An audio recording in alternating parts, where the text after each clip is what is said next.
ఈ వారం గ్రహ గమనాలని పరిశీలన చేస్తే సూర్యోదయ లగ్నం మీనలగ్నం. మీనలగ్నంలో రవి, శని, కుజులు. మేషంలో శుక్రుడు, మిథునంలో గురువు, సింహంలో కేతువు, తులలో చంద్రుడు, బుధ, రాహువులు కుంభంలో ఉన్నారు. చైత్ర బహుళ తది నుండి చైత్ర బహుళ నవమి వరకు. ఏప్రిల్ 5వ తేదీ ఆదివారం సంకష్టహర చతుర్థి. 7వ తేదీ మంగళవారం రవి రేవతి నక్షత్రంలో ఉంటారు. అదే రోజు జ్యేష్ఠ నక్షత్రంలో చంద్రభగవానుడు ఉంటారు. 7వ తేదీ మంగళవారం చంద్రుడు అపోజీ దగ్గర ఉంటారు.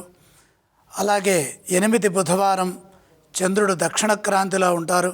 10వ తేదీ శుక్రవారం బహుళ అష్టమి, రవి రేవతి నక్షత్రంలో, బుధుడు మీనరాశిలో ప్రవేశం.